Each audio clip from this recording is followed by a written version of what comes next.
What do you think of the way that all the Alabama players that could have skipped the bowl game or decided to play in the bowl game and really work out with the rest of the team?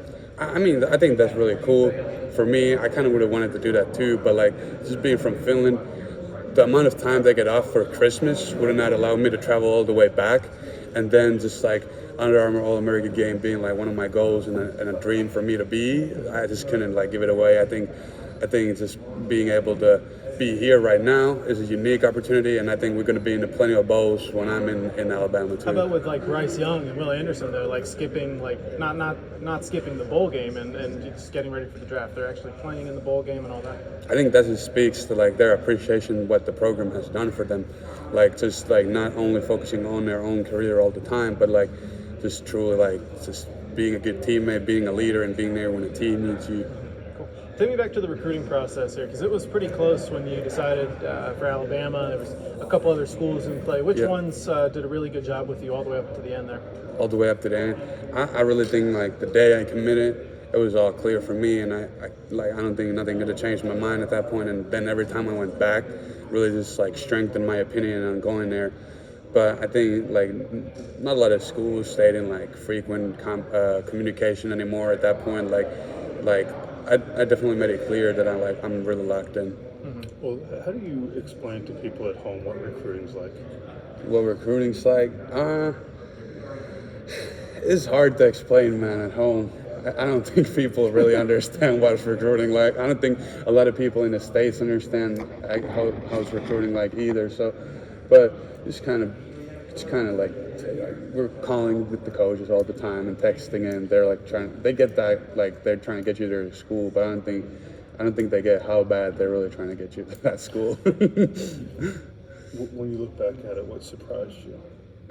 With the good or recruiting. bad, whichever, good or bad, or both.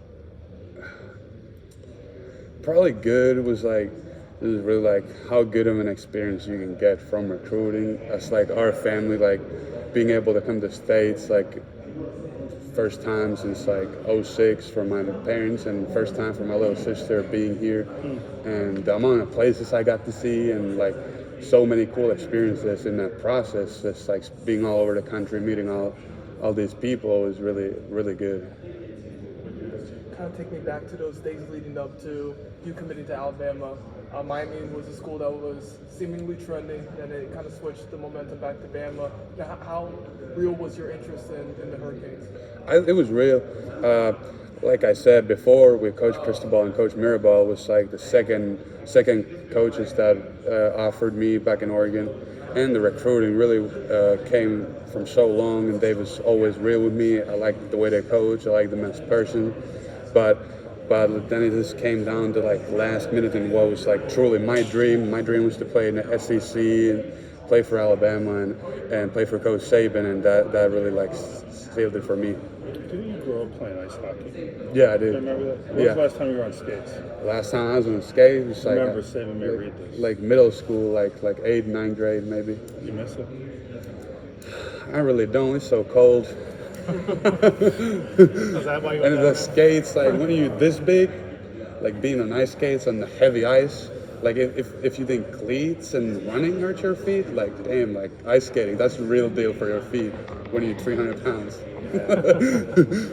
You get a lot of other teammates from Lewis Jaffe who are heavily recruited players, going to be big-time prospects.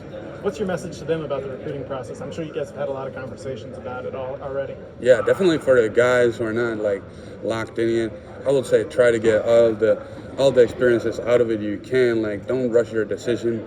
Like I know teams are gonna try to hurry you up a little bit, but just like take your time and enjoy it and try to get as many experiences as you can, and like take visits, like man, like go see schools that you're not even sure about. Like you might be surprised and you might have the best time of your life. So but when you're ready, then and wait till you're ready. I would say like I see so many kids is going back and forth with schools and stuff like that. I think when you know, so just wait till that time and then kind of start focusing on that path. What's it been like waiting to get to Bama?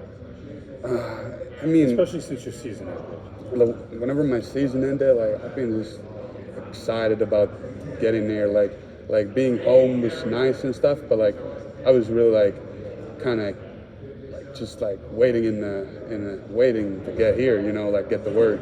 Like I've been excited to go there, and I was like thinking about it, going to Bama even earlier than this before, and like just trying to like go there and get developed. So it's really like. You're just ready to get to work. Yeah, I'm ready to get to work. What do you make of all the players from Bama that went to the portal and all that? I mean, a couple of them offensive linemen. What does that mean for you? I mean, for me, it means an opportunity to get on the field earlier. Like, you can see that there's space now. Don't return too many starters, and we got a good online class that it's Coach Wolfer's first class at Bama. So he really thinks highly of us. He can't wait to work with us, and I know some of the guys already are there, and they're doing good, and they're liking it there, and you can really see how thin we are. So for me, that's just an opportunity. Olaus, when you went through this, how many collectives do you think you spoke with? Collectives? Yeah, like, you know what I mean?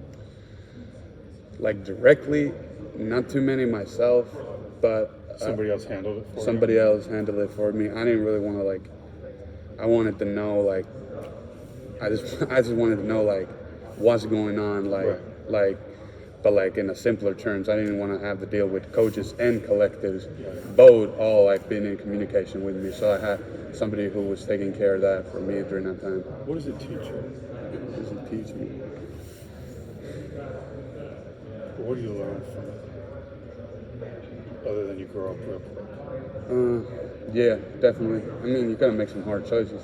That's what you learn from it. You gotta really follow your heart when you go through that process. Like, and I think it makes it even more stressful for the players to be able to weigh those options. Do I want to go where I want to go, football-wise and school-wise? Do I want to go where I can get the most money out of? Like, what do I want to do? And I think you might put some kids in like difficult situations and hard decisions, but also I think it's really like changed recruiting a little bit, and there you can see like how different schools have different approaches though with it.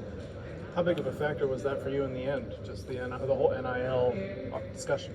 In the end, like throughout the process, it kind of went like I was kind of going back and forth with it, but like my final decision had nothing to do with the NIL, and I just truly went where I wanted to go